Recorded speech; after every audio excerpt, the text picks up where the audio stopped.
Patch 1.07 is undoubtedly the most significant patch we've gotten so far. What I want to provide with you guys today is not a simple reading of the patch notes, but a proven summary of what actually changed. Just within the first 3 days, we were able to find out basically everything about this patch, thanks to the efforts, tools, and resources from the PvP and modding communities. This summary will in no way be conclusive to every change, but will contain the more significant numbers and facts of each matter, all of which were confirmed through research with other data miners. I'll be splitting my summary into a few videos, as that is genuinely what is required to keep the runtime of these videos down, and so the videos can be polished for the topic they intend to cover. After these few summary videos are finished, you can expect even more videos going even deeper on the specific topics of this patch. Anyway, let's get to the actual patch notes, starting with the introduction of a system that nearly everything in this patch has been worked off of. The first thing you'll see in the patch notes is the mention of an additional feature, which is simply the words, added separate damage scaling for PvP. Separate scaling for PvP has been a thing since release, but due to internal limitations, it was only usable for specific elements like the attack power and defense boosts of buffs. But what is this new scaling system? How is it used internally? Thanks to the quick work of data miners, we've already gotten a look at it. Final damage rate param.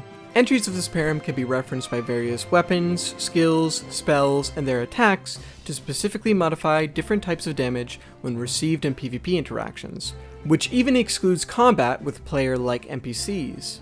As you continue right down the patch notes, they list all the instances they use this new feature. And I gotta give FromSoft props for this, as their wording is highly accurate to what they actually did, unlike some previous patches. Like, have you seen them use the term Poise damage before in any patch notes or anything? That must have been specifically used for the English patch notes as a result of their newfound knowledge of community terms and feedback. Anyways, let's get back to it. Increased stamina attack power in PvP for all attacks against guarded foes except for long-ranged weapons. Improved poise damage in PvP for every weapon's normal attack except for skills and long-ranged weapons. These points are correct, as every attack in the game that is either from a spell or is from the basic melee attack of a weapon is now affected by a final damage rate param entry with the ID of 20,000. Each entry has the same fields that refer to the same things, but with different values in said fields. With testing, we've confirmed that these 5 first unknown numbers are modifiers for physical and the 4 elemental damage types, while the last 2 are for stamina damage versus guards and poise damage. You can see that entry 20,000 has all the normal damage modifiers set to 1, so they didn't blanket change them without telling us. Further matching what they said, you can see that they did apply a universal multiplier on stamina and poise damage, 1.25 times and 1.35 times respectively. We'll get back to the implications of these changes in a moment. With a few exceptions, the power of Ashes of War have been lowered across the board. This is very accurate, as most Ash of War and unique skill attacks now reference ID 10,000, which has a 0.8 times modifier on every single real damage type. Poise damage remains unmodified, while stamina damage has the same modifier as the basic attack entry, which, if you take a closer look at the first 2 points, you can see that they didn't actually exclude skills in the wording for stamina attack power, but did when it came for poise damage. Notice how I say most, as just 2 skills happen to reference another final damage rate param entry. Number 1, the thrust part of the Vike Spear's Frenzy Flame Thrust skill. It references entry 10,002, which is identical to entry 10,000, except for normal damage types, which have a 0.7 times modifier instead of a 0.8 times modifier. The various hits of the Mogwin Spear Blood Boon Ritual skill reference 10,004, which again is just like 10,000, but with a 0.6 times modifier for normal damage types.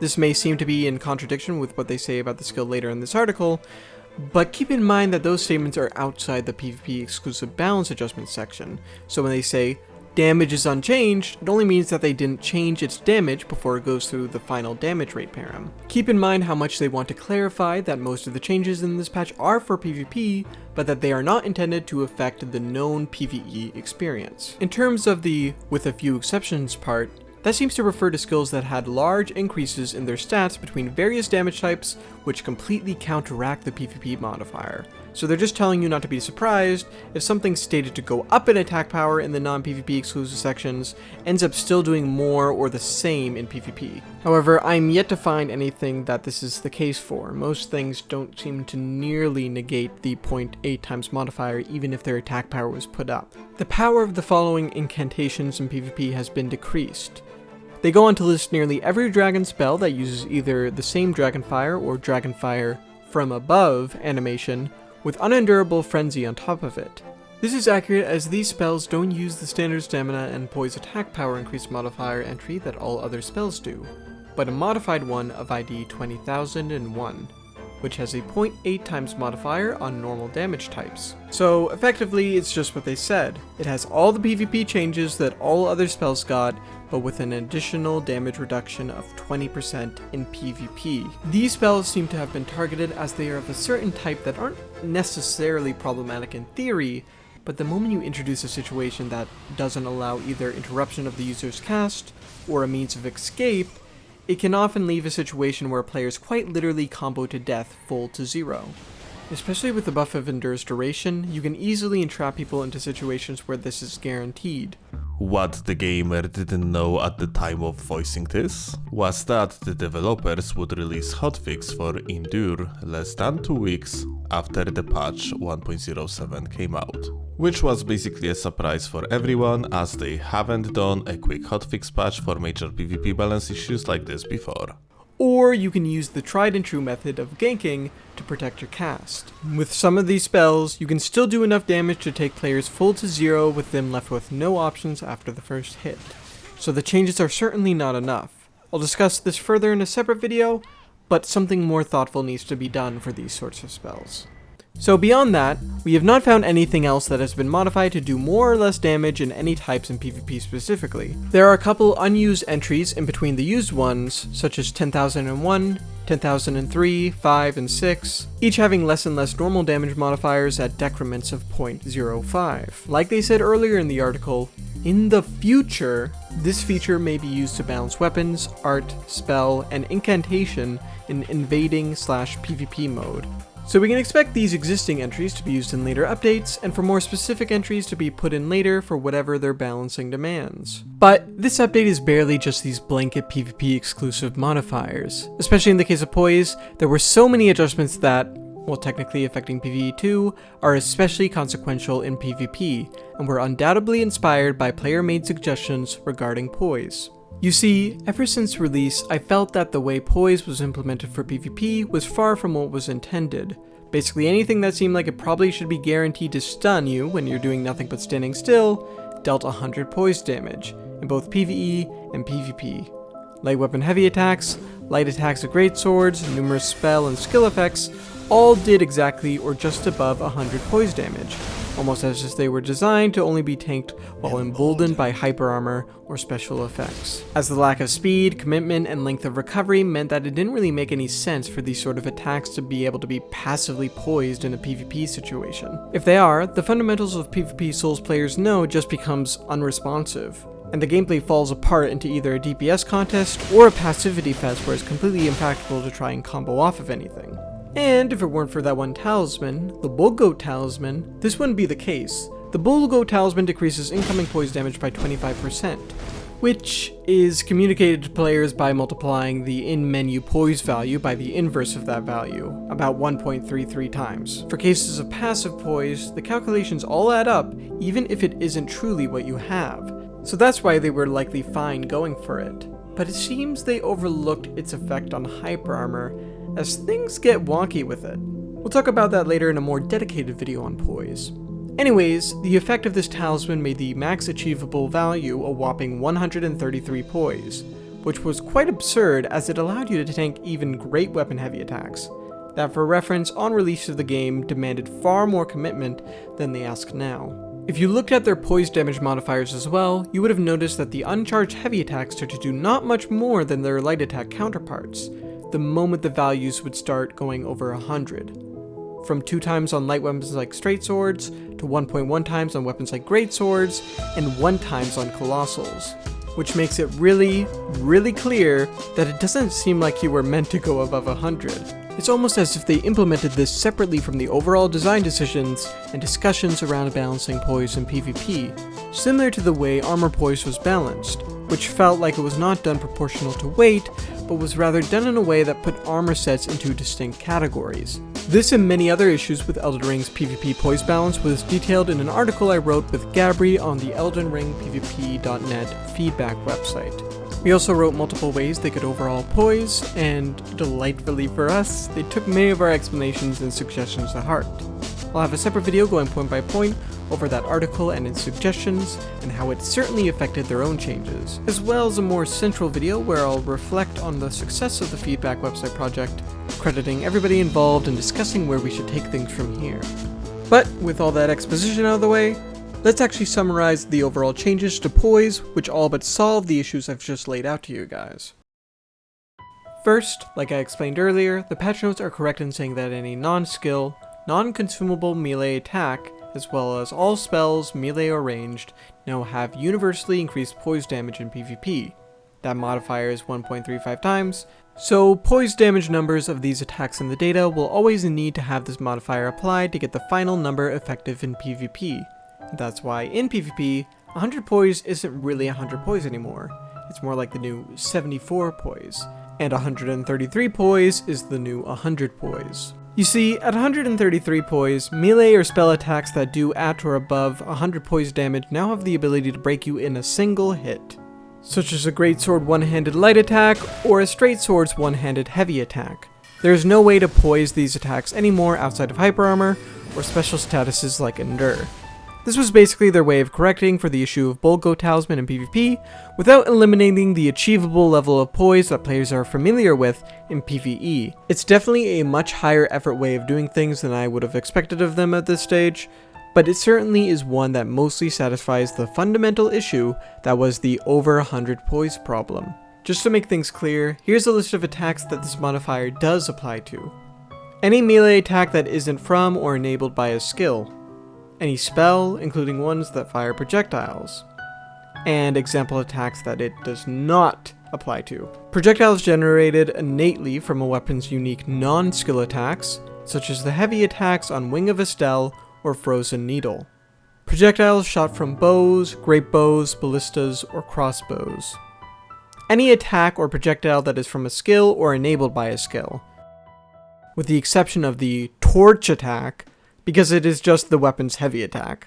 Pots, throwing knives, gravity stones, or any other offensive consumable. Now, with all that said, I hope you guys got that universal modifier concept around your head by now, as we'll be finally breaking down the broad changes of Poise that are not exclusive to PvP.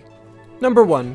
Increased Poise damage when using two-handed normal attacks. Previously, two-handed attacks did just 10% more Poise damage than their one-handed counterparts, which in comparison was worse than power stance attacks that did 20% more. Now, the 10% modifier has been upgraded to 30, giving two-handing a clear universal perk over one-handing and dual-wielding.